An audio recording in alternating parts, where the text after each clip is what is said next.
গৌৰৱ উজ্জ্বল ৰূপালী জয়ন্তী বৰ্ষত ভৰি দিছে। এইটো আমাৰ অঞ্চলৰ বাবে, আমাৰ ডিব্ৰুগড়বাসীৰ বাবে অযোগ্য বা এটা খুব কঠিন কাম। তাৰ মাজতো এই অঞ্চলৰ ৰাইজে এই ভাষা সাহিত্য সভাক এনেধৰণে জীয়াই ৰাখিছে, এনেধৰণে সাহিত্য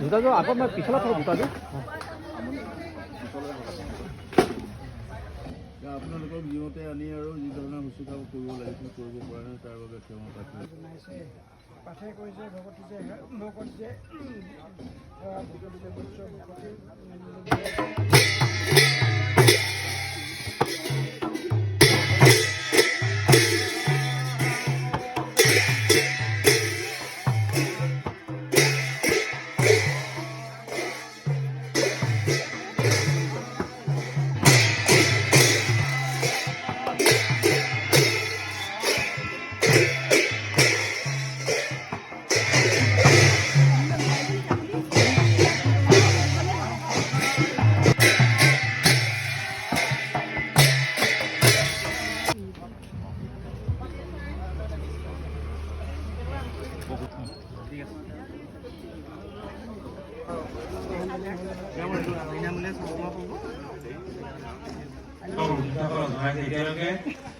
ডিব্ৰুগড়, তিনিচুকীয়া আৰু ধেমাজি জিলাত 1 লাখতকৈ অধিক লোকক তেওঁলোকে বিনামূলীয়াকৈ চকু পৰীক্ষা কৰিছে। এইটো